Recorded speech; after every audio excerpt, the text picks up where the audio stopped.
ಕನ್ನಡ ಚಿತ್ರರಂಗದ challenging star Darshan Thoogudeepa ಅವರ ಬಿಡುಗಡೆ ಕುರಿತು ಅಭಿಮಾನಿಗಳಲ್ಲಿ ಮತ್ತೆ ಚರ್ಚೆ ಜೋರಾಗಿದೆ. ದರ್ಶನ್ ಯಾವಾಗ ಜೈಲಿನಿಂದ ಹೊರಬರ್ತಾರೆ ಎಂಬ ಪ್ರಶ್ನೆ ಈಗ ಎಲ್ಲೆಡೆ ಕೇಳಿ ಬರ್ತಾ ಇದೆ.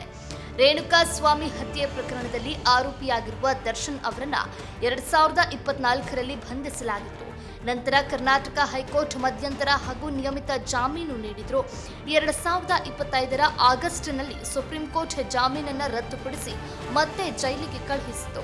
ಪ್ರಸ್ತುತ ದರ್ಶನ್ ಬೆಂಗಳೂರಿನ ಕೇಂದ್ರ ಕಾರಾಗೃಹದಲ್ಲಿದ್ದು ಪ್ರಕರಣದ ವಿಚಾರಣೆ ಮುಂದುವರೆದಿದೆ. ಇತ್ತೀಚೆಗೆ ಸುಪ್ರೀಂ ಕೋರ್ಟ್ ವಿಚಾರಣೆಯ ಪ್ರಗತಿ ಕುರಿತು ವರದಿ ಕೇಳಿದೆ. ಸಾಕ್ಷಿಗಳ ವಿಚಾರಣೆ ನಿಧಾನವಾಗಿ ಸಾಗ್ತಾ ಇರುವುದನ್ನು ಗಮನಿಸಿದೆ. ವರದಿಗಳ ಪ್ರಕಾರ ನೂರಾರು ಸಾಕ್ಷಿಗಳ ಪೈಕಿ ಅಲ್ಪಸಂಖ್ಯೆಯ ಸಾಕ್ಷಿಗಳನ್ನಷ್ಟೇ ಇದುವರೆಗೆ ವಿಚಾರಣೆ ಮಾಡಲಾಗಿದೆ. ದರ್ಶನ್ ಪರ ವಕೀಲರು ಈಗಾಗಲೇ ದೀರ್ಘಕಾಲದಿಂದ ಜೈಲಿನಲ್ಲಿದ್ದಾರೆ ಹಾಗೂ ವಿಚಾರಣೆ ಪೂರ್ಣಗೊಳ್ಳಲು ಇನ್ನೂ ಸಮಯ ಬೇಕಾಗಬಹುದು ಎಂದು ವಾದಿಸಿದ್ದಾರೆ.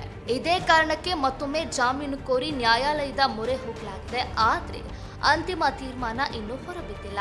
ಇತ್ತೀಚೆಗೆ ದರ್ಶನ್ ಅವರ ಪತ್ನಿ ವಿಜಯಲಕ್ಷ್ಮಿ ಮತ್ತು ಪುತ್ರ ವಿನೀಶ್ ಜೈಲಿನಲ್ಲಿ ಅವರನ್ನ ಭೇಟಿ ಮಾಡಿದ್ರು. ಈ ಭೇಟಿ ಭಾವನಾತ್ಮಕವಾಗಿದ್ದು ಕುಟುಂಬದ ಸದಸ್ಯರೊಂದಿಗೆ ಸುಮಾರು ಅರ್ಧ ಗಂಟೆ ಕಾಲ ಅವರು ಮಾತುಕತೆ ನಡೆಸಿದ್ದಾರೆ ಎಂದು ವರದಿಯಾಗಿದೆ. ಹೀಗಾಗಿ ದರ್ಶನ್ ಯಾವಾಗ ಬಿಡುಗಡೆಯಾಗ್ತಾರೆ ಎಂಬ ಪ್ರಶ್ನೆಗೆ ಸದ್ಯಕ್ಕೆ ಸ್ಪಷ್ಟ ಉತ್ತರ ಇಲ್ಲ. ಅವರ ಬಿಡುಗಡೆ ಸಂಪೂರ್ಣವಾಗಿ ನ್ಯಾಯಾಲಯದ ಮುಂದಿನ ಆದೇಶ ಮತ್ತು ವಿಚಾರಣೆಯ ಪ್ರಗತಿಯ ಮೇಲೆ ಅವಲಂಬಿತವಾಗಿದೆ.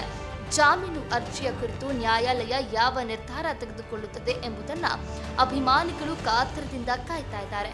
ಒಟ್ಟಾರೆ 2 ವರ್ಷಗಳ ಕಾಲ ಕಾನೂನು ಹೋರಾಟವನ್ನು ಎದುರಿಸ್ತಾ ಇರುವ ದರ್ಶನ್ ಭವಿಷ್ಯ ಈಗ ನ್ಯಾಯಾಲಯದ ತೀರ್ಪಿನ ಮೇಲೆಯೇ ನಿಂತಿದೆ. ಅಭಿಮಾನಿಗಳ ಆಶಾಭಾವನೆ ಒಂದ್ ಕಡೆ ಇದ್ರೆ, ಕಾನೂನು ಪ್ರಕ್ರಿಯೆ ಮತ್ತೊಂದು ಕಡೆ ತನ್ನ ಹಾದಿಯಲ್ಲಿ ಸಾಗ್ತಾ ಇದೆ. ಮುಂದಿನ ದಿನಗಳಲ್ಲಿ ಈ ಪ್ರಕರಣ ಯಾವ ತಿರುವು ಪಡೆಯಲಿದೆ ಎಂಬುದನ್ನು ಕಾದು ನೋಡಬೇಕು.